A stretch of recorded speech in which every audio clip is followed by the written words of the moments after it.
Shalom Bapak Ibu, kita beri kemuliaan dulu ya untuk Tuhan. Kita masuk minggu kedua, masih tetap dalam tema kita. Kita berjalan terus, bertumbuh terus, menjadi matur di dalam Tuhan, tingkat kedewasaan yang penuh. Dan minggu lalu sudah dibuka di minggu pertama bulan ini. Kita diberitahu, kalau Bapak Ibu baca dan review kembali, kita diberitahu tentang chief end, tentang tujuan akhir, goal sasaran yang terbesar. Dan rahasianya itu di dalam Alkitab, mengerti Alkitab, mengerti hati Tuhan. Dan itu intinya setiap kita dari Dia, oleh Dia, dan hanya untuk Dia. Katakan amin. Puji Tuhan, Bapak Gembala sudah menyampaikan kalau di dalam tata urutan hukum, sementara mendengar firman ini Bapak Ibu kan terima itu ya, warta jemaat. Ketika saya menyinggung yang lalu, nah itu fungsinya. Bapak Ibu bisa, oh iya, paling nggak ingat gitu, sehingga kita punya sebuah korelasi runtut gitu, dan kita bisa melihat sebuah gambar yang besar begitu ya. Kalau cuma gambar kecilnya kan kita nanti ketipu dan kita kehilangan runtut. Oleh karena itu perlu kita untuk benar-benar belajar Tuhan, firman Tuhan dengan sungguh-sungguh. Apalagi saya naratif, Pak Sugiarto ini deskriptif ya. Jadi kami berpadu ya. Mudah-mudahan saya akan belajar di bulan-bulan mendatang untuk lebih deskriptif. Belajar kepingin. Kalau Pak Sugiarto juga kepingin jadi naratif gitu ya. Memang orang itu sawang sinawang ya. Kalau saya dongeng itu senang ya. Tapi kadang-kadang terus saya kepanjangan. Oke, kita akan lanjutkan apa yang Pak Sugiarto sampaikan minggu yang lalu itu dalam tata urutan. Ya saya ini latar belakang fakultas hukum, jadi selalu bicara begitu ya. Urutan tertinggi dalam hukum itu disebut konstitusi. Buat kita konstitusi adalah Alkitab itu. Kalau di negara kita ini disebut Undang-Undang Dasar 1945 tetes konstitusi. Di dalam konstitusi yang sampai kurang lebih 37 pasal itu memuat aturan-aturan dasar. Tetapi dari sana seluruh aturan turunannya. Dari Undang-Undang Dasar itu turun yang namanya undang-undang. Undang-undang itu dibuat oleh Presiden dan DPR, menghasilkan undang-undang. Di bawah undang-undang ada yang namanya permen, peraturan pemerintah, yang membuat pemerintah saja tanpa persetujuan DPR. Itu supaya kita ngerti. Yang mengeluarkan tanda tangannya Presiden, disebut instruksi Presiden. Di dalamnya muncul namanya permen, peraturan menteri untuk melaksanakannya. Itu mengacu pada perintah Presiden tadi gitu. Itu hierarkinya, tata urutannya begitu. Lalu permen itu memberikan yang namanya juga petunjuk pelaksanaan, karena kementerian itu selalu teknis. Mulai dibagi ke dirjen-dirjennya, dirjen-dirjen dibagi lagi kepada bawahan-bawahannya, eselon-eselon di bawah. Yang secara langsung turunannya itu mengikat juga para gubernur, mengikat juga akhirnya para bupati wali kota, mengikat camat, mengikat lurah, RT, RW, dan lainnya awal dewe akhirnya. Dan semua ini muaranya satu yang namanya konstitusi. Konstitusi adalah Alkitab buat kita. Katakan amin. Tapi untuk hidup bernegara di Indonesia, Undang-Undang Dasar 1945. Walaupun belakangan disebut UUD itu ujung-ujungnya W, nah itu kan ya karena kata pakai gitu di sini memang ada gejala seperti itu, akhirnya orang melesetkan sehingga orang skeptis. Tapi bagi kacamata hukum kami bahwa semua aturan di bawahnya tidak boleh bertentangan dengan aturan di atasnya. Itu sudah kaidah hukum. Tidak bisa dioperasionalkan. Maka hidup kita, kalau mau hidup kita ini bisa mengaplikasikan maka hidup kita ini tidak boleh bertentangan dengan konstitusi kita yang namanya Alkitab. Dan minggu lalu kita sudah diterangkan itu. Di sana memuat tujuan besar. Undang-undang dasar mencerdaskan kehidupan bangsa, memerdekakan. Itu kan undang-undang dasar 45. Dan membawa masyarakat adil dan makmur, itu sudah tujuannya. Lalu caranya macam-macam. Asal tidak boleh bertentangan dengan UD. Ya, GFN kita sudah tahu. Global tujuan besar bahwa hidup kita dari Tuhan, untuk Tuhan, dan hanya dipergunakan untuk kemuliaannya saja. Katakan amin. Ini tujuan. Lalu bagaimana kita bisa memenuhi tujuan besar itu? Dalam hukum yang disampaikan oleh Bapak Dr. Surono pada waktu menyampaikan secara berseri di tempat kita, kalau tidak salah hukum ketiga, hukum keempat, itu mengatakan Allah tidak pernah menuntut apa yang tidak beliau sediakan. Itu sifat Allah. Allah itu selalu meminta apa yang sudah Dia sediakan. Makanya firman Tuhan mengatakan Tuhan itu memberikan kepada kita segala sesuatu yang diperlukan untuk hidup yang saleh, kata Petrus. Jadi sudah diberikan di mana? Di dalam Alkitab atau Alkitab kita ini. Tidak tahu itu di gadget apapun, disitulah hal-hal secara detail yang Tuhan maksudkan supaya kita ikuti. Si detail-detailnya ada di situ. Makanya ini buku yang luar biasa Alkitab itu. Dia memuat aturan dasar, tapi juga sekaligus petunjuk pelaksanaannya. Nah, kalau kemudian ada petunjuk pelaksanaan dari hal-hal yang lain, bisa tumbuh sih, tapi yang tadi Bapak Gembala Senior kita Pak Arifin katakan tidak matang atau tidak tumbuh secara sempurna. Dalam bahasa Alkitab yang waktunya sudah menjadi pengajar, tapi tetap masih jadi kanak-kanak rohani. Makanya orang sekelas Simpson sekalipun bisa gagal di waktu akhirnya, tidak finishing well. Dan terlalu banyak model seperti ini. Bahkan penulis hebat yang namanya Salomo pun pada akhirnya unfinished well di akhir-akhir hidupnya. Mengapa? Karena begitu kita memahami yang namanya Alkitab ini, maka jalan pun secara detail harus menurutinya juga. Kita tidak boleh hanya wis pokok aku selamat ngerti untuk memuliakan Tuhan, lalu caranya kita pilih sendiri-sendiri. Itulah sebabnya kita ingin melanjutkan. Paling tidak ada 3 hal yang Alkitab gariskan buat kita agar hidup kita bisa memuliakan Tuhan. Dan kalau kita lakukan sungguh-sungguh, walaupun Alkitab itu tidak mengenal shortcut atau jalan pintas untuk mencapai tujuan, tapi atas penentuan Tuhan dengan segala kewibawaan ilahinya, Tuhan bisa lakukan hal itu.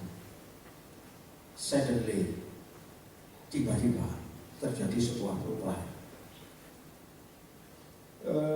Bulan ini beberapa waktu saya bertanya terus ke Tuhan, Tuhan, ini kami minta petunjuk. Ada hal-hal yang memang bisa segera kita berikan. Ini bukan shortcut, tetapi ini cara kurang lebih yang tulus buat kita untuk bisa lebih mendekati apa yang Tuhan mau. Bagian pertama, bagaimana Allah bisa dimuliakan dalam hidup kita. Itu menyangkut 3 hal. Yang pertama adalah menyangkut kepada cara hidup dan perbuatan kita, atau yang disebut kingdom lifestyle. Cara yang paling mudah dan dapat dimengerti oleh dunia adalah bagaimana kekristenan itu menampilkan dirinya. Makanya Matius 5 ayat 16 itu jelas, yang minggu lalu juga disinggung oleh Bapak Gembala. Demikianlah hendaknya terangmu itu bercahaya di depan orang, supaya mereka melihat bukan hanya kata-kata, tapi perbuatanmu yang baik, dan memuliakan Bapamu yang di surga. Hal pertama yang Tuhan ingin itu terjadi dalam hidup kita, agar Allah dimuliakan lewat lifestyle, lewat gaya hidup baru Kristen. terutama di angkatan-angkatan hari ini. Saya pernah sampaikan firman Tuhan, mungkin tidak di ibadah pagi ini, yang namanya opposite spirit. Hari-hari ini kita perlu hidup dengan opposite spirit loh di Indonesia. Kalau spiritnya korup, kita harus punya opposite, kebalikan. Kalau anak-anak muda di sini kita sedang di lingkungan yang banyak narkoba dan ngedrak, seks bebas, maka tawaran satu-satunya adalah opposite. Kita harus hidup sebaliknya, tidak sama dengan dunia ini. Katakan amin. Ketika semua sedang mengeluh, kita harus bisa mampu menampilkan gaya hidup mengucap syukur. Ketika semua lagi gemar-gemarnya membalas kejahatan dengan kejahatan, kasih menjadi sebuah jawaban. Inilah yang dimaksud oleh Tuhan, gaya hidup Kristiani yang Tuhan inginkan. Makanya Petrus juga di akhir abad pertama menulis 1 Petrus 2:12. Milikilah cara hidup yang baik. Garis putus. Di tengah-tengah bangsa-bangsa bukan Yahudi katanya. Supaya apabila mereka memfitnah kamu sebagai orang durjana, mereka dapat melihatnya. Balik lagi dari kata-kata Tuhan Yesus ini, dapat melihatnya dari perbuatan-perbuatanmu yang baik, yang pada akhirnya dia akan memuliakan Allah pada hari yang melawan mereka. Di tengah angkatan yang bengkok ini dan di tengah bangsa-bangsa Yahudi yang non-Yahudi yang tidak mengenal Allah, kita ingat konteks waktu itu. Petrus dan kawan-kawan setelah konsili Yerusalem itu ditetapkan sebagai rasul untuk Yahudi. Tapi Paulus, Barnabas, Silas itu untuk rasul non-Yahudi. Ditengahi oleh Yakobus yang bijaksana itu, akhirnya terjadi memang hal seperti itu. Paulus memang harus berangkat menginjil non-Yahudi. Tapi di tengah-tengah itu, yang dipandang sebagai sosok guru adalah Petrus, Yakobus, dan lain-lain ini. Sebagai penatua-penatua di sidang pusat di Yerusalem, mengatakan miliki cara hidup yang baik. Di tengah bangsa-bangsa yang bukan Yahudi. Tujuannya apa? Supaya nama Tuhan dipermuliakan. Kapan nama Yesus dipermuliakan? Yang paling instan dan paling cepat adalah ketika hidup kita menampilkan gaya hidup Kristus. Katakan amin. Kita tidak usah khotbah. Mungkin kita bukan orang yang fasih lidah, atau mungkin kita orang yang biasa-biasa saja, tapi hidup jauh lebih bersuara daripada kata-kata kita. Itu menjadi penting di tengah orang-orang yang tidak mengenal Tuhan. Bahkan kalau kita belajar sejak semula, kekristenan itu didesain memang oleh Allah sendiri untuk basic pemuliaan kepada Allah itu lewat cara hidup. Maka dari itu kalimat Kristen pertama itu muncul bukan dari kalangan orang Yahudi, muncul dari kalangan bangsa-bangsa kafir. Ini jelas Kisah Rasul 11 ayat 26 itu ngomong begini loh ya. Di Alkitab itu hanya sekitar 3 atau 4 kali nama Kristen disebut. 3-3-nya atau 4-4-nya menunjukkan karakteristik kehidupan yang hebat. Kisah 11 ayat 26 itu menyampaikan hal sebagai berikut. Kisah Rasul pasal 11 ayat yang ke-26. Mereka, ini tim penginjilan di luar Yerusalem, tinggal bersama-sama jemaat dengan jemaat itu 1 tahun lamanya sambil mengajar banyak orang. Dr. Lukas memberi komentar untuk peristiwa itu demikian. Di Antiokhia lah murid-murid itu untuk pertama kalinya disebut Kristen. Jadi kata-kata Kristen itu muncul di abad pertama karena peristiwa ini. Dulunya tidak ada kalimat Kristen. Apa sih Kristen itu? Kristen itu adalah the little Christ. Itu adalah Kristus kecil. Ingat peristiwa ini terjadi kurang lebih tahun 70, 65 sampai kisaran tahun 80. 50 tahun setelah Yesus disalib. Peristiwa itu. Sungguh pun demikian ingatan orang-orang Antiokhia ketika melihat segerombolan orang-orang di Antiokhia yang punya lifestyle berbeda dengan kebanyakan, memiliki gaya hidup yang berbeda dengan orang-orang Antiokhia, Mereka segera dapat referensi, oh aku pernah ingat nih, kalau hidup-hidup macam gini, ini kayak orang Yahudi dulu yang mati disalib. Lu tahu nggak gaya hidupnya siapa itu? Mereka coba ingat-ingat, kalau nggak salah namanya Yesus. Tidak salah, mereka ini adalah pengikutnya. Maka mulai hari itu mereka disebut Kristen. Bayangkan, jadi kekristenan pertama dikenal itu bukan karena hebat kuasanya, bukan karena gagah mereka, tapi dikenal karena cara hidup. Itu akan lebih tegas lagi. Lukas tulis demikian, mundur sedikit nanti ayat 24 pasal yang sama Kisah Rasul. Tidak ada di catatannya, tapi karena Barnabas yang diutus ke sana, ke Antiokhia, adalah orang baik, penuh Roh Kudus dan iman, maka hasilnya sejumlah orang dibawa kepada Tuhan. Itulah inti kegerakan Kristen pertama di luar Israel. Kita beri kemuliaan untuk Tuhan. Memuliakan Allah dengan cara hidup itu menjadi DNA kekristenan. Kalau kita punya banyak hal yang lain yang diberi anugerah oleh Tuhan dalam bentuk kecakapan apapun, itu menjadi tidak ada artinya kalau tindakan kita tidak memuliakan Tuhan. Maka dari itu, Kristen itu lahir dari rahim sebuah kesaksian hidup. Di samping Kristen itu lahir dari korban Kristus, tapi kekristenan di tanah asing itu lahir dari sebuah keteladanan hidup seperti Yesus. Makanya zaman dulu ada lagu seperti Yesus, seperti Yesus, itu saja ku minta dalam hidupku sampai ke surga. Saya mau seperti Yesus. Pendek tapi penuh makna. Bahwa kekristenan harus makin nyaring, apalagi Indonesia. Indeks korupsi kita ini 130 sekian dari 150 negara, termasuk negara paling korup.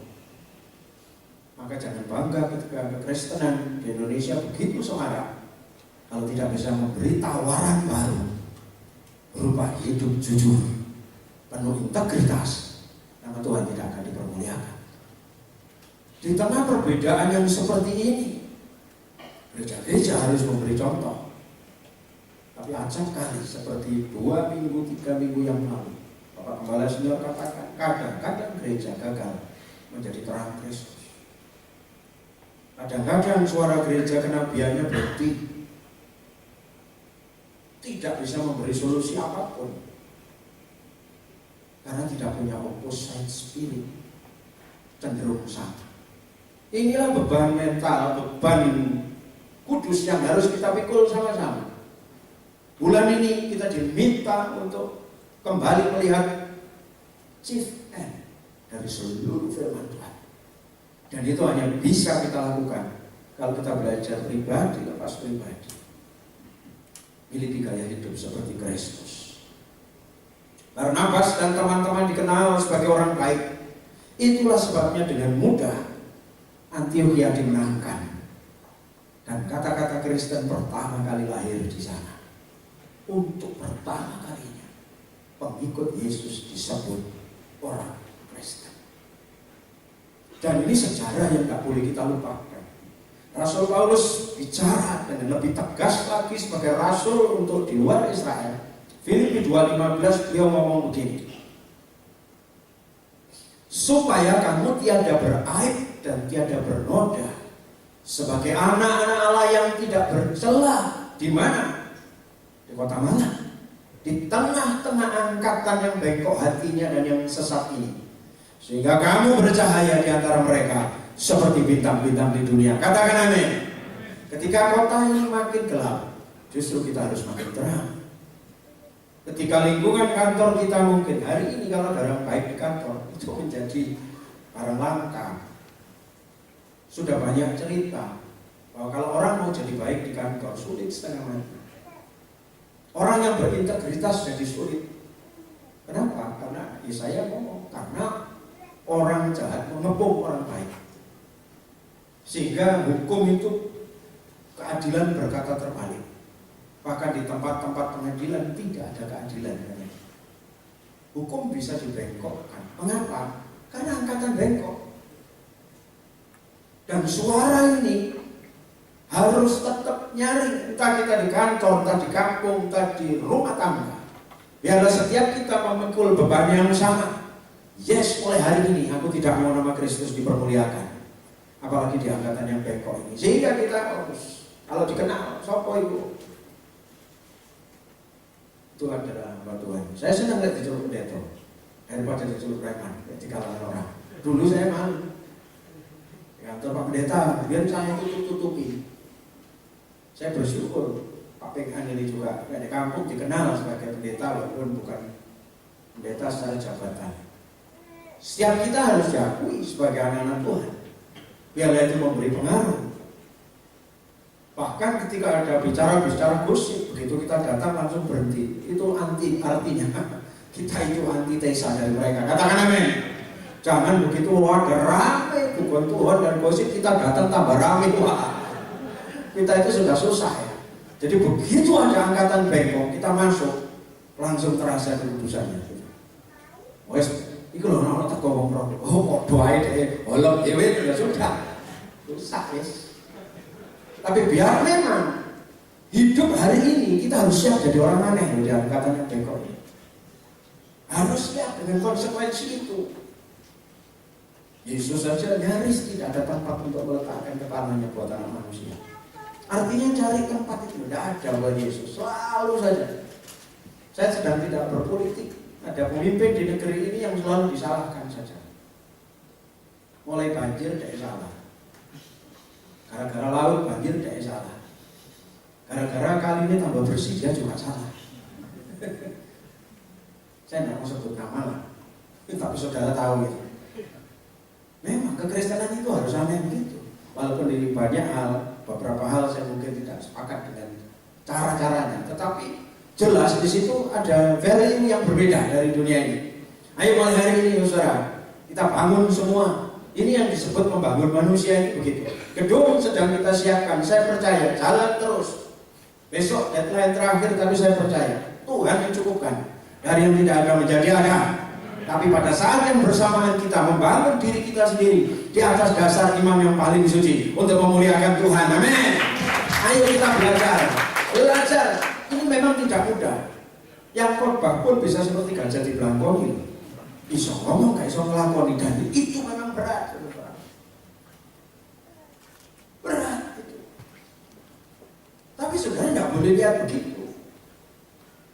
Oh, kok Daud itu ngawai dewe, kok Petrus ngawai dewe menyangkal.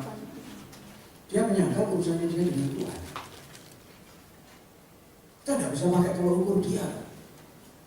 Kadang-kadang dalam kehidupan nyata kita begitu, apa sih diomongin gak cocok. Kalau Anda yang diomongkan gak cocok, Anda harus tetap cocok dalam urusan firman Tuhan. Katakan amin. Kita tidak boleh suara katut terokok, nunut, gak bisa. Tidak bisa. Jangan memberangus kulit lembu yang sedang mengirit. Dia urusan tuannya gitu. Kalau firman diberitakan intinya, kita mesti harus ikuti itu. Firman Tuhan akan membela dan Allah akan membela sendiri firman-Nya untuk kita adil. 2 Korintus 6. Paulus makin semangat di sini ayat 3. 2 Korintus, dalam hal apapun itu sikapnya Paulus.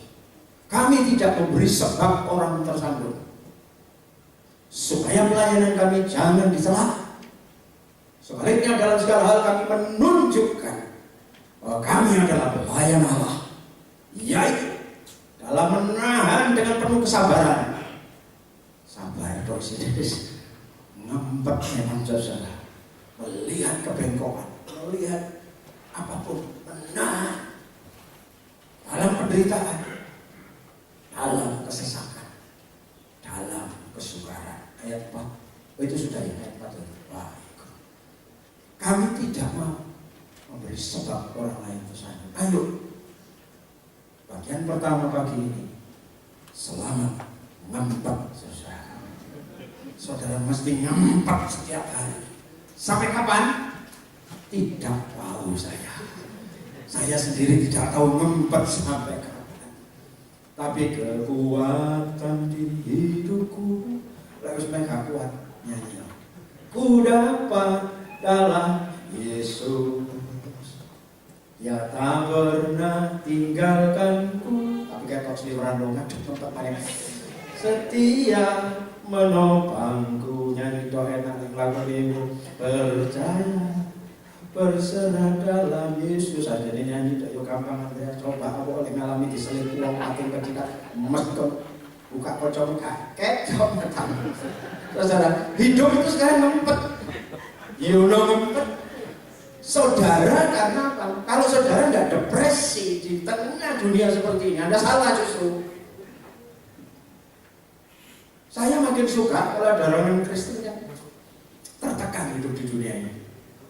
Sebab kalau saudara bahagia di dunia, saya salah. Karena dunia ini dalam penguasaan setan. Saudara nyaman gitu di sini, keliru. Saudara harus belok TV mangkel, tidak apa-apa. Pegel. Wasno ono kabeh, pegel. Bahkan ketika perayaan kemenangan bal-balan saudara mangkel, kamu karena saudara bukan dia. Wes menang, jotek ini. Kalau saudara gembira, saudara salah. Ya, harus susah. Paulus itu ngomong, seperti orang nyari sakit bersalin itu setiap hari. Apa rasanya? Nuh itu ya 140 tahun. Hidup cekot tadi. Khotbah 120, 140 tahun, 100 tahun lebih lah. Ada banyak tafsiran. 8 jiwa selamat gitu. 100 tahun lebih. Nabi Nuh dan istrinya 2 anak, 3 anak, 3 orang anaknya, 3 anak mantunya, jadi 8 orang. Tapi Tuhan itu tidak salah memberikan dia kesetiaan. Walaupun manusia dapat 8, dapat kewan 1, saudara masih bisa makan Kentucky Fried Chicken gara-gara Nuh. Coba ayam dulu gak katut. Kita tidak ada ikan ayam hari ini. Coba waktu itu yang dibawa kalau jengking, kaki seribu, telur tikus, kacau itu cois. Saudara tidak menemukan samcam, saudara tidak menemukan pite, saudara tidak menemukan stik, tidak ada. Kayak kacau. Dan yang dibawa itu coba pegel. Ya, dan Tuhan itu hebat. Mulai melari cepat seperti cita sampai bekecot itu udah mlebu. Pelakunya tinggi lebih tinggi. Ya kalau cita itu enak. Ayo watang langsung masuk. Ayo kan bekecot mulai ini. Terus elek males ya. Makanya di rumah juga bekecot. Jadi yang pertama kita mesti ini loh ya, saudara. Mesti ngempet toh, saya tidak apa-apa kalau saya tidak tertekan ya, tidak apa-apa.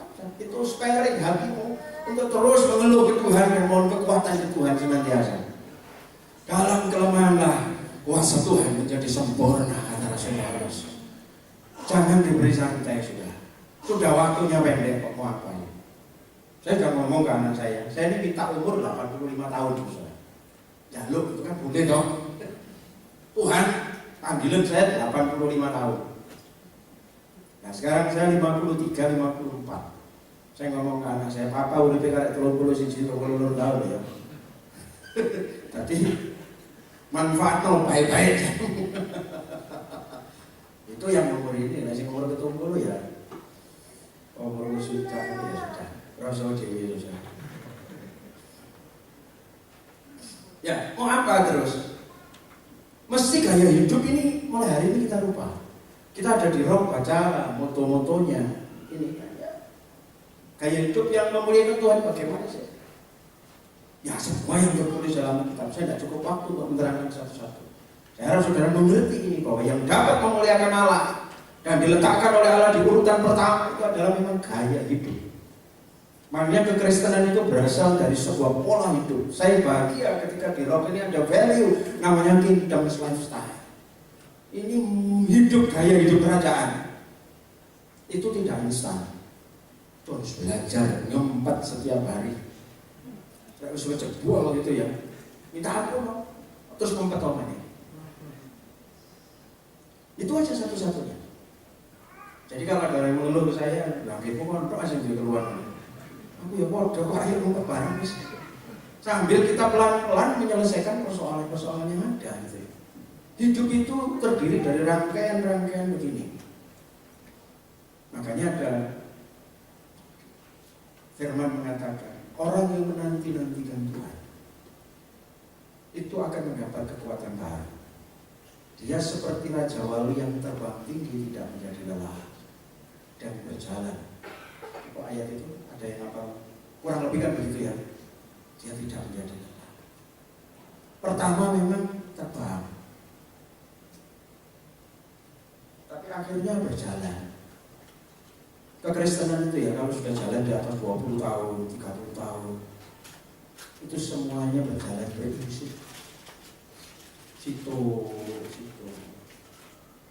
Satu pergumulan aja, saudara harus nekuk lutut itu sampai kapalan. Tapi jiwa baru enak, orang mesti kabul wis. Dulu ngomong itu mesti kabul. Tapi buat saudara yang lama-lama ya saudara, kok mesti stamina-mu makin. Karena di situlah value kita sedang dikerjakan oleh Tuhan agar pada satu titik Allah dipermuliakan dengan perbuatan kita. Katakan amin. Hari ini kita sedang menuju ke sana. Kita belum sempurna, tapi percayalah trek itu betul. Kalau kita sedang ke Jakarta, mobilnya sudah menghadap ke barat, gitu loh. Ada yang sudah dari Solo, ada yang masih sampai Cirebon, ono sing teko Denpasar, sing ada waduh tambah cian. Masing-masing di mana engkau berada, jalani itu bersama dengan Tuhan. Poin kedua, kalau ingin Allah dipermuliakan, minggu lalu Pak Sugiarto sampaikan, bahkan Ratu Sheba itu Ratu Bilqis itu di dalam Al-Quran. Itu sampai terpesona ya kayak cara makannya anak buahnya Salomo. Dahsyatnya perbuatan itu. Makanya kalau memberi nasihat orang itu zaman dulu udahlah blur sis. Kalau ke gereja itu sudahlah, nggak usah lihat orang, lihat Tuhan saja. Dalam hati saya pikir-pikir, masalahnya saat dulu ketemu Tuhan, aku ketemu awakmu disik ya. Kita itu jangan sorohani kalau mau beri nasihat, harus realita. Loh Tuhan aja, Tuhan gak ketok masalahnya. Saat dulu ketok Tuhan, ketok sampean masalahnya. Makanya kita mesti hati-hati hidupnya itu. Amin, katakan amin. Kalau salah ya orang bisa salah toh. Gini loh, cirinya orang benar itu begini Bapak Ibu. Bukan tidak bisa salah, bukan tidak bisa keliru, bisa salah, bahkan bisa berdosa, tapi tidak hidup dalam dosa. Katakan amin. Bukan tidak bisa marah, tapi tidak terus-menerus marah sepanjang hidupnya. Bukan tidak pernah khawatir, bisa khawatir, tapi tidak selalu khawatir. Itulah jadi tandanya kalau kita hidup baru itu begitu. Saya bisa masak, bisa. Tapi dibanding Chef Juna itu hidupnya untuk masak, ya itu. Tapi saya bukan chef, bisa masak sewaktu-waktu. Orang yang sudah dibenarkan dalam Yesus salah bisa, tapi tidak tenggelam dalam kesalahan. Pasti setelah itu muncul penyesalan. Tuhan ampuni aku, sucikan aku lagi dengan hisop, dan jangan kau ambil rohmu daripada aku. Mazmur 51 harus jadi doa kita setiap hari. Makanya Tuhan ngomong, barang siapa mengaku yang adalah setia dan adil, dan akan mengampuni kita. Teliti sendiri. Masuk di bagian pertama dengan sukacita. Kita beri kemuliaan untuk Tuhan. Kaya hidup. Nanti kalau kita sudah punya tempat, tetap semakin gaya hidup kita memuliakan Tuhan. Udah, gak usah woro-woro. Kalau nama Kristus ditinggikan, dia akan menarik banyak orang untuk datang kepada Tuhan. Yang kedua, yang bisa memuliakan Tuhan adalah, nah ini, saya memberanikan diri menyampaikan poin kedua, miliki gaya hidup berkorban. Ini nampaknya jauh ya, tetapi begini, Amsal 3 ayat 1 sampai 10 dulu. Saya akan baca cepat ya. Hai anakku, jangan engkau melupakan ajaranku, dan biarlah hatimu memelihara perintahku, karena panjang umur lanjut usia sejahtera akan ditambahkan kepadamu. Janganlah kiranya kasih dan setia meninggalkan engkau, kalungkanlah itu pada lehermu, tuliskanlah itu pada loh hatimu, lanjut. Maka engkau akan mendapat kasih dan penghargaan dalam pandangan Allah serta manusia. Percayalah kepada Tuhan dengan segenap hatimu, dan janganlah bersandar kepada pengertianmu sendiri. Akuilah Dia dalam segala lakumu, maka Ia akan meluruskan jalanmu. Janganlah engkau menganggap dirimu sendiri bijak. Takutlah akan Tuhan, dan jauhilah kejahatan. Itulah yang akan menyembuhkan tubuhmu dan menyegarkan tulang-tulangmu. Ayat terakhir, muliakanlah Tuhan dengan hartamu. Saya akhiri sampai di situ. Berkatnya nanti saudara baca sendiri. Hal yang kedua yang kadang cara hidup mutlak ya. Bagaimana bertutur kata, bagaimana bersikap, bagaimana hidup. Yang kedua, kita mesti memiliki jiwa. Kita itu hidup mengikut Yesus. Allah itu bukan tiket. Allah itu giver. Allah itu dikenal sebagai Jehovah Jireh. Allah yang menyediakan. Secara adikodrati beliau itu giver, pemberi. Gaya hidup yang memuliakan Tuhan itu muliakan Tuhan. Dan hartamu. Saya memberanikan diri, bukan berarti karena kita butuh duit, juga gereja butuh duit Pak. Tetapi saudara akan tahu nanti. Ini cara di mana kita bisa memuliakan Tuhan, dan pada akhirnya kita pun menikmati. Maka lumbung-lumbung akan diisi penuh sampai melimpah-limpah, dan bejana pemerahanmu akan meluap dengan buah anggurnya. Gara-gara orang yang berani, rela memiliki gaya hidup memberi, baik untuk Tuhan atau untuk sesama. Ini cara memuliakan Tuhan. Bahkan ada ayat terkenal yang sering kita kutip, Allah akan memenuhkan segala kebutuhanku menurut kekayaan dan kemuliaannya. Filipi 4 ayat 19 itu tidak muncul tiba-tiba. Itu hanya dikhususkan bagi orang-orang Filipi loh. Saya ceritakan saudara, Filipi 4 itu sebetulnya mulai ayat 10, tetapi urutannya itu mulai ayat 10, tapi langsung 4:19 saja.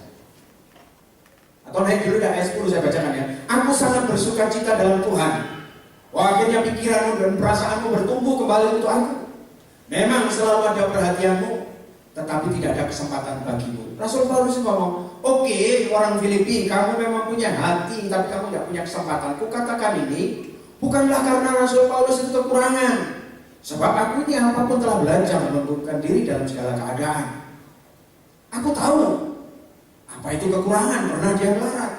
Aku tahu apa itu kelimpahan. Ingat, Rasul Paulus itu bukan melarat. Dia tent maker, dia membuat tenda. Bukan seorang pelayan Tuhan yang biasa, dia penginjil. Zaman itu untuk bisa kuliah itu luar biasa. Dia itu murid kesayangan Gamaliel, orang yang luar biasa. Dia dari strata tinggi dari kaum Yahudi, golongan tinggi, punya duit keluarga negaraan. Sangat hebat, warga negara Roma, juga warga negaraan Israel, Yahudi. Dia sektenya tertinggi Farisi, mengenyam pendidikan paling tinggi pada waktu itu. Jadi dia latar belakangnya bukan seperti Petrus, saya bonek itu saja, bukan. Tapi high class society, itu Paulus, sosialita hari ini. Tapi juga seorang cendekiawan. Makanya dia ngomong, aku tahu apa itu kelimpahan. Dalam segala hal, dalam segala perkara tidak ada sesuatu yang merupakan rahasia bagiku. Baik dalam hal kenyang, benar. Dalam hal kelaparan, benar. Baik dalam kelimpahan maupun dalam hal kekurangan. Lanjut. Segala perkara dapat kutanggung dalam Dia memberikan kekuatan kepadaku. Beres semua jam 14. Namun baik juga perbuatanmu, bahwa kamu telah mengambil bagian dalam kesusahanku ketika Dia melayani. Kamu sendiri tahu juga, hai orang-orang Filipi, pada waktu aku mulai mengabarkan Injil ketika aku berangkat dari Makedonia, tidak ada satu jemaat pun yang mengadakan perhitungan dan utang piutang dengan aku selain daripadamu. Nah, waktu Paulus menginjil, tidak ada jemaat lain. kecuali jemaat Filipi yang peduli kepada pelayanan Paulus. Gitu loh. Makanya Paulus ngomong seperti itu. Ayat yang ke-14 itu menjadi sesuatu yang luar biasa. Namun baik perbuatanmu, ketika aku di Makedonia, ayat 15 tadi saya ulang sedikit, tidak ada orang yang memperhatikan pelayananku. Saya buka terjemahan lain, bahasa Indonesia sehari-hari, BMIK, bahasa Indonesia masa kini. Dengarkan saja ya. Saudara-saudara, kalau ada bisa tampilkan, kalian tidak ada, tidak apa-apa. Saudara-saudara orang Filipi, kalian sendiri tahu benar bahwa ketika saya meninggalkan Makedonia dahulu, pada waktu kabar baik itu saya sebarkan pertama kalinya, kalianlah satu-satunya jemaat yang membantu saya, kata Rasul Paulus. Itu terhadap jemaat Filipi. Kalian satu-satunya yang turut mengecap untung rugi bersama-sama dengan saya. Itu terjemahan modernnya. ILT-nya hampir sama, literalnya, bahwa tidak ada satupun gereja yang berbagi denganku. Literalnya ya, jadi literal itu begini. ILT itu International Literal Translation, itu diterjemahkan langsung dari bahasa aslinya. Makanya gak enak kalimat ini. Jadi begini. Dan kamu pun sudah mengetahui, hai orang-orang Filipi, bahwa pada permulaan Injil ketika aku keluar dari Makedonia, tidak satupun gereja yang berbagi denganku dalam urusan pemberian dan penerimaan selain kamu saja. Jadi Filipi itu punya hati khusus dalam soal memberi bagi Paulus. Itu maksudnya. Tidak ada yang terlibat dalam penginjilan Paulus. Ayat 16. Karena di Tesalonika pun kamu telah sering kali mengirim bantuan kepadaku. Waktu Paulus di Tesalonika dikirimi terus sama Filipi. 17. Tetapi yang kuutamakan bukanlah pemberian itu, baik, perhatikan, melainkan buahnya yang semakin memperbesar keuntungannya. Saya memberanikan diri mengajak Bapak Ibu sekalian memiliki gaya hidup yang memberi, karena benefitnya untuk memberi. Katakan amin. Orang yang memberi tidak akan tambah miskin, apalagi memberi untuk Tuhan. Paulus mengatakan, bukan untuk pemberian itu yang utamakan, tapi buahnya yang akan memperbesar keuntungan orang Filipi. Makanya jemaat Filipi itu jemaat yang kaya, berkati dalam sisi finansial. Ayat 18. Kini aku telah menerima semua yang perlu daripadamu, malahan lebih daripada itu. Aku berkelimpahan karena aku telah menerima kirimanmu lewat Epafroditus, suatu persembahan harum, suatu korban yang disukai dan berkenan kepada Allah. Maka kemudian dalam urapan roh, Paulus menubuatkan, Allahku akan memenuhi segala keperluanmu menurut kekayaan dan kemuliaannya dalam Kristus Yesus. Hasilnya dimuliakanlah Allah dan Bapa kita selama-lamanya. Katakan amin. Bayangkan, ayat yang sakti dalam Filipi 4:19 ini menjamin kita itu ada konteksnya. Bukan untuk Tesalonika, bukan untuk Makedonia atau jemaat yang lain yang tidak turut serta, yang punya hati giver kepada pekerjaan Tuhan. Itulah sebabnya ikut serta dalam pekerjaan Tuhan. Hamba Tuhan yang benar loh ya. Hati-hati, hari ini banyak hamba Tuhan yang untuk kepentingannya diri sendiri. Tapi kami di Rock ini clear. Kami hidup dari pekerjaan kami masing-masing. Dan tidak ada satu rupiah pun yang dipergunakan secara pribadi. Maka dengan lantang kami berani memberitakan bahwa semuanya ini kami tujukan untuk kemuliaan Allah saja. Dan yang kedua, supaya saudara bisa makan buahnya di ayat yang ke-17, akan memperbesar benefit bagi orang yang turut serta dalam pelayanan pekerjaan Tuhan. Ini hebat. Ini Allah bisa dimuliakan ini. Makanya kemudian Paulus dengan urapan Allah, dia beri hadiah kepada Filipi. Allahku akan memenuhi segala keperluan. Menurut bukan apa-apa, dijamin dengan properti ilahi sendiri, menurut kekayaan. Waduh, itu berarti tidak bisa dihitung. Allahku memenuhi segala keperluan menurut kekayaan dan kemuliaannya dalam Kristus Yesus. Lalu dimuliakanlah Allah Bapa kita selama-lamanya. Dari mana?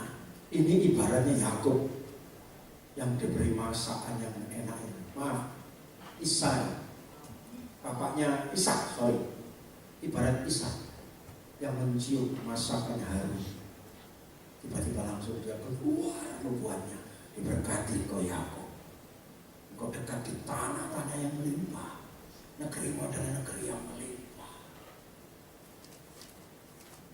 Ikut serta dalam pekerjaan Tuhan.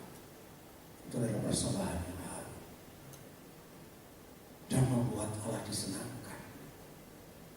Dan selanjutnya kita pun ikut serta dalam Filipi 4 ayat yang 19. Katakan amin. Allah akan memenuhkan segala kebutuhan. Tidak sembarangan orang bisa ngomong gitu. Malaikat akan ngomong, siapa lu? Semua yang kau miliki untuk hidupmu saja. Mana mungkin 4:19 Filipi itu jadi nyata dalam hidup. Kalau mau mengalami penyediaan Allah yang tak terbatas, dan akhirnya hidupmu bisa memuliakan Allah di hadapan bangsa-bangsa ini. Olehlah belajar, jangan hanya jadi taker, tapi menjadi giver dalam nama Tuhan Yesus. Katakan amin. Kaya atau miskin itu bukan soal aset. Perhatikan ini. Kaya atau miskin itu bukan soal aset, bukan soal portfolio, bukan soal nilai deposito, bukan soal kita punya apa, punya berapa, bukan itu. Bukan jumlah kepemilikan. Kaya itu bukan itu. Kaya itu adalah sebuah sikap hati, sebuah karakter, taker atau giver. Tandanya begini, walaupun orang itu punya aset mega triliun sekalipun, tapi kalau selalu nyedot, dia masih miskin. Ngerti ya? Walaupun kau memiliki segala-galanya, tapi kau terus nyerot terus, tidak pernah keluar, kau tetap miskin. Kalaupun punya rekening 1 triliun, kalau di Malang ya tidak ada yang segitulah. Ya paling itu 2 rekening miliaran gitulah. Engkau tetap akan poor selama engkau nyedot terus. Makanya bahaya. Nanti suatu ketika pada waktu tema saya akan sampaikan tentang keuangan. Ayat-ayat tentang uang itu lebih banyak daripada ayat-ayat tentang iman dan kekudusan dalam Alkitab. Mulai perumpamaan dirham, perumpamaan talenta, Yesus masukkan mulut ikan, sampai bicara soal duit. 500 ribu ada salah. Jadi hati-hati, saudara. Kaya itu soal mindset, soal pola berpikir. Apabila kita terus merasa kurang, kita masih miskin. Kaya itu bicara enough and give time to God. Ibadah kalau disertai rasa cukup mendatangkan keuntungan besar. Jadi bukan soal kepemilikan. Kepemilikan itu soal aktiva.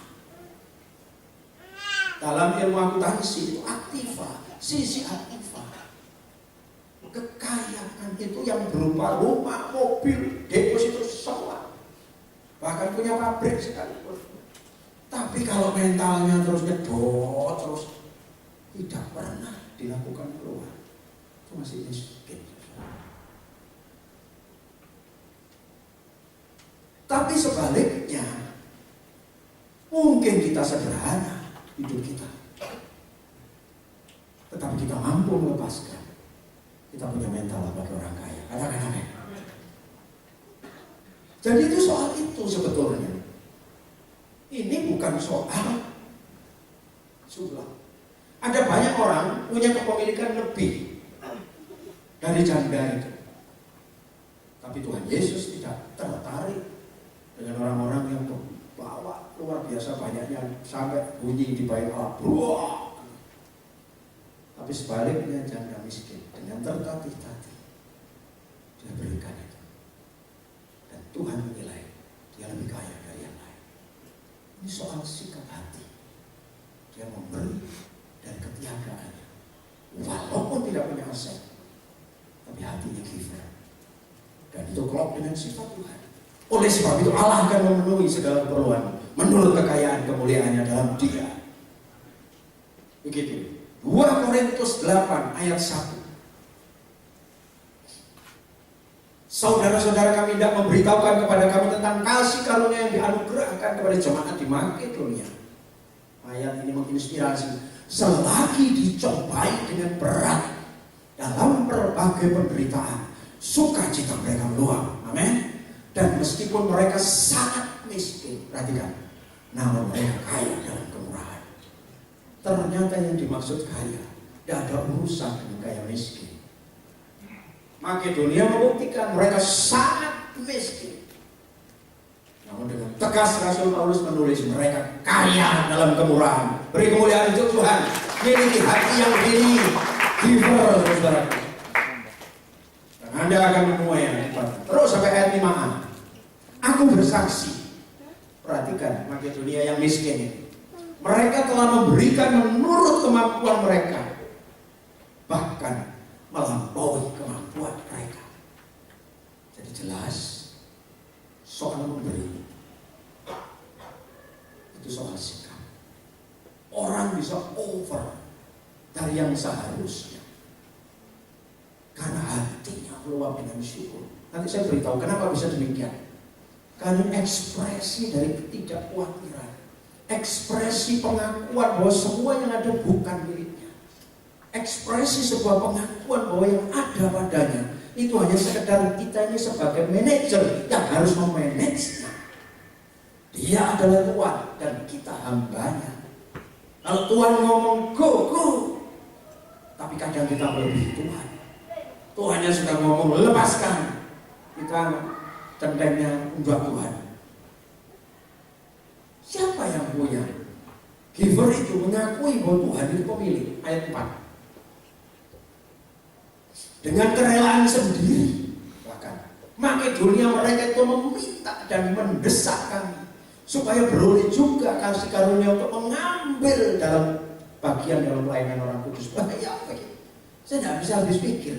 Orang berada dalam kemiskinan dan cobaan yang berat, ngengkel minta ambil bagian dalam pelayanan untuk orang kudus. Apa itu? Keuangan. Ayat 5. Mereka memberikan lebih banyak daripada yang kami harapkan. Bukan hanya duit, mereka juga memberi pertama-tama diri mereka kepada Allah.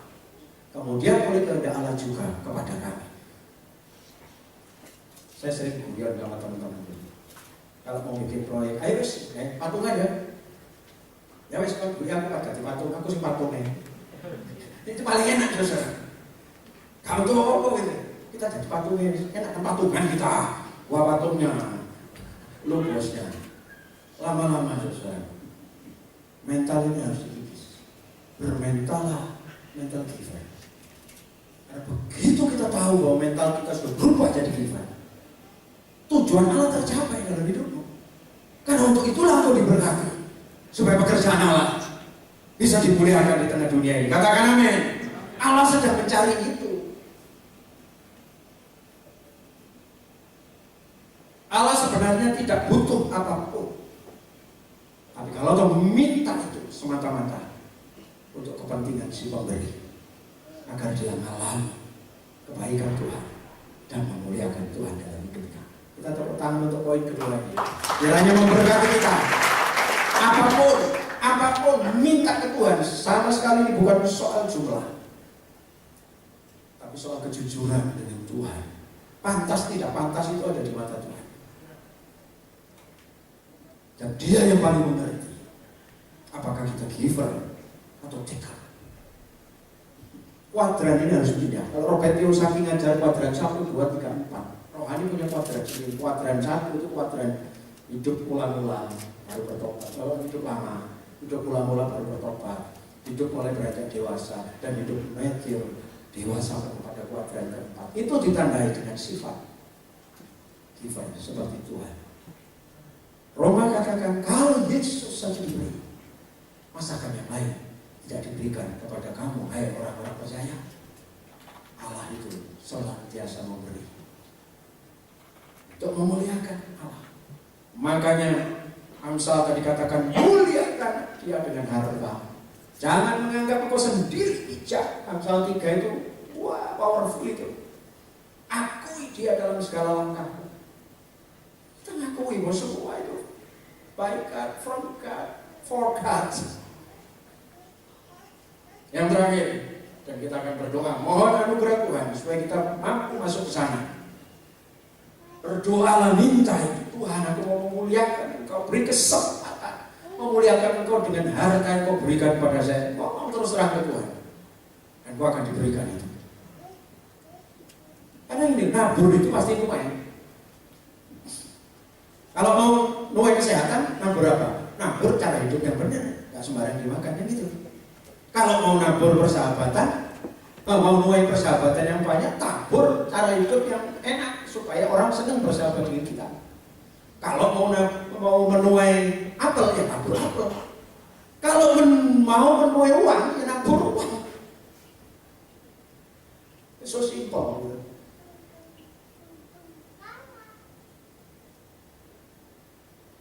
Saya tidak takut karena saya percaya di dalam Alkitab itu tidak ada Injil kemakmuran itu yang ada. Yang adalah Injil Yesus Kristus. Kadang-kadang kita merasa ini bukan bagian. Tidak. Allah sudah tahu masing-masing itu 1, 3, 5, 10.000 talenta. Masing-masing menurut kecakapannya, kata Tuhan. Semakin orang cakap dan memiliki hati Tuhan, Allah sumber segala berkat akan menemukan. Yang terakhir, Allah akan dimuliakan dengan gaya hidup mengucap syukur. Mazmur 50 ayat 23. Siapa yang mempersembahkan syukur sebagai korban, ia memuliakan aku. Jadi saya bagikan 3. Cara hidup, harta benda yang kedua, yang ketiga, syukur yang harus kita persembahkan. Di sini agak unik ya. Kenapa syukur ini harus dipersembahkan kepada Tuhan sebagai cara untuk memuliakan Tuhan? Karena begini, ucapan syukur itu yang keluar dari bibir kita itu 2 bahasa yang langsung Allah beri kepada manusia sebetulnya. Itu pemberian Tuhan. Yang pertama bahasa roh, itu pemberian Tuhan. Yang kedua yang mengucap syukur itu. Ngomong-ngomong yang lain itu saudara bisa belajar sendiri. Tapi ucapan syukur itu adalah suatu ungkapan yang paling agung dan luhur yang berasal dari Allah sendiri yang diberikan kepada manusia. Karena ucapan syukur ini satu-satunya ucapan yang bisa mewakili semua keadaan. Engkau menderita kalau mengucap syukur, boleh. Gembira pun mengucap syukur juga boleh. Gitu ya. Ucapan syukur ini suatu direction kalimat yang memang muncul dari Allah sendiri asalnya. Kita buka Ayub 35 ayat 10. Tetapi orang tidak pernah bertanya. Elihu ini ngomong, kenapa orang tidak bertanya kepada di mana Allah yang membuat aku, dan yang memberi nyanyian pujian di waktu malam.